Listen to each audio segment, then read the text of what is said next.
High friends, welcome to science kitchen. Friends, आज ना आपण अगदी झटपट होणारा असा थंडीची रेसिपी करणार आहोत.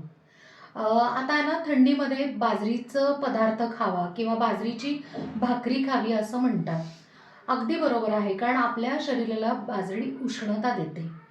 म्हणूनच आज आपण बाजरी वापरून आणि थंडीत आता फ्रेश भाज्यासुद्धा आलेल्या असतात. त्यातलाच आपण एक भाजी वापरून मस्तपैकी अगदी पौष्टिक लुसलुशीत असा पराठा करणार आहोत.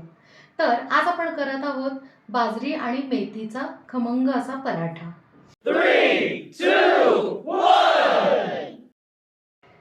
1. बाजरी आणि मेथीच्या पराठ्यासाठी आपल्याला एक बाऊल बाजरीचं पीठ लागणार आहे. बरं, बाजरीचं पीठ घेताना छान फ्रेशच असावं. जर जुनं असेल तर आपले जे पराठे आहेत ते कडवट होतात. त्यानंतर आपण पाऊण ते एक बाऊल आपण बारीक चिरलेली आणि धुवून घेतलेली मेथी घेतलेली आहे. आणि आपल्या पराठ्याला थोडंसं खुसखुशीतपणा येण्यासाठी आपण 2 चमचे डाळीचं पीठ घेतलं आहे. आपण एक कढई घेतलेली आहे. आपण जे पराठ्याचं पीठ करणार आहे ते ह्याच्यातच करणार आहे. त्यासाठी जेवढं आपण बाजरीचं पीठ घेतलं तेवढंच आपण पाणी घेणार आहे. म्हणजेच एक बाऊल आपण पाणी घेतलं आहे. 2 चमचे तीळ, पाव चमचा हिंग, ही आपण लसूण मिरचीची पेस्ट घेतलेली आहे. मिरची तुम्हाला जेवढं तिखट पाहिजे तेवढं, आणि लसूण मात्र आपण थोडं जास्त घेतलं आहे. चवीप्रमाणे मीठ, 1 चमचा तूप. आता या पाण्याला आपल्याला उकळी आणायची. पाण्याला उकळी आली की गॅस बारीक करायचा, लो फ्लेम करायचं. त्यानंतर मेथी घालायची, डाळीचं पीठ, बाजरीचं पीठ. आता आपण एकदम फास्ट मिक्स करायचं, म्हणजे काय होतं की गुठळ्या होत नाही. आपण छान पीठ मिक्स करून घेतलेला आहे, त्याचा गोळा झाला आहे. आता आपल्याला 2 मिनटं ह्याला आपण वाफ काढून घेऊयात बारीक गॅसवर.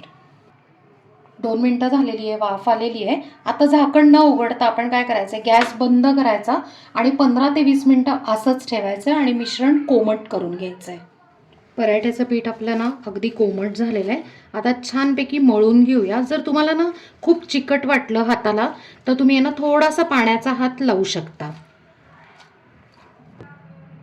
गोळा करून घेतलेला आहे. आता थोडंसं आपण ग्रीस करण्यासाठी अगदी तेल टाकलेलं आहे आणि परत एकदा मळून घेऊया.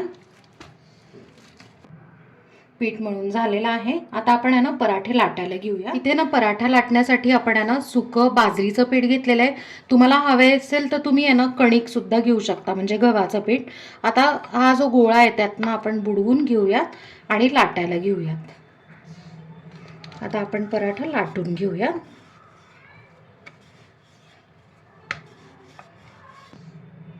आपण पराठा लाटून घेतलेला आहे. तुम्हाला अगदी परफेक्ट गोल हवे असेल तर तुम्ही कुठल्याही डब्याचं झाकण यूज करून त्या पद्धतीने तुम्ही कट करून घेऊ शकता. पण ह्याच्यात ग्लुटेन नाही आहे त्यामुळे असे थोड्याशा कडा अशा येतात. आता आपण पराठा भाजायला घेऊया. पराठा भाजण्यासाठी आपण तवा ठेवलेला आहे आणि छान तापलाय. आता आपण पराठा घालून घेऊयात.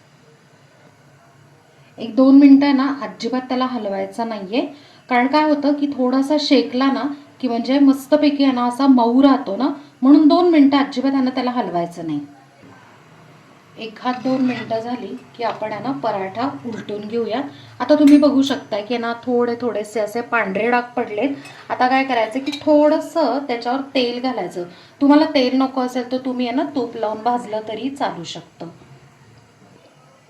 आता 2 मिनटं झाले की आपण दुसऱ्या साईडला टर्न करून घेऊ आणि थोडंसं तेल लावून घेऊया. आता हा जो पराठा आहे तो असा थोडा थोडा करून शेकायचा मीडियम गॅसवर. हा पराठा आहे स्पेशली डायबिटीज किंवा वेट लॉसवाले जे आहेत त्यांना चालण्यासारखा आहे. जे वेट लॉस वगैरे करणारे जे आहेत तर त्यांनी काय करायचं की तेलाच्या ऐवजी तूप वापरलं तरीही चालू शकतं. आता आपण पराठा उलटून घेतला, तुम्ही बघू शकता किती सुंदर भाजलाय. दुसऱ्या साईडनी पण छान खमंग भाजून घेऊया. दुसऱ्या साईडनी चेक करूया. वा, इतका सुंदर असा भाजला गेलेला आहे. आता आपण हा पराठा सर्व करून घेऊया आणि अशा पद्धतीनेच आपण बाकीचे पराठे सुद्धा लाटून शेकून घेऊया. फ्रेंड्स, थंडी विशेष मस्त असे पौष्टिक आणि मऊ लुसलुशीत बाजरी मेथीचे पराठे आपण इकडे सर्व केले. त्याबरोबर आपण अगदी ताजं गाजराचं लोणचं आणि दही सुद्धा सर्व केलंय. गाजराच्या लोणच्याचा व्हिडिओ आपण केलेला आहे, त्याची लिंक मी डिस्क्रिप्शनमध्ये नक्की शेअर करेन. तर मंडळी, कशी वाटली तुम्हाला ही एकदम वेगळी रेसिपी आहे ना? मस्त. बरं, आता हा जो पराठा जो आहे तो तुम्ही ना मुलांना किंवा मोठ्यांना ना कोणालाही टिफिनमध्ये सुद्धा देऊ शकता, कारण कडक होणार नाही. आपण जी उकडून केलेली प्रोसेस केली होती ना, त्यामुळे आपला जो पराठा आहे तो शेवटपर्यंत मऊ राहतो आणि थोडीशी वेगळी पण चव येते. सो नक्की हा पराठा करून बघा. ह्याच्या आधीसुद्धा आपण बरेच पराठेची रेसिपी आपण केलेली आहे किंवा मेथीचा पण एक वेगळ्या पद्धतीचा स्टफ पराठा केलेला आहे. या सगळ्याची लिंक्स मी डिस्क्रिप्शनमध्ये देते, नक्की चेक करा. आपल्या चॅनलला सबस्क्राईब करा, लाईक करा, शेअर करा आणि कमेंट करा आणि बेल आयकन नक्की प्रेस करा नवीन व्हिडिओच्या नोटिफिकेशनसाठी. थँक्यू.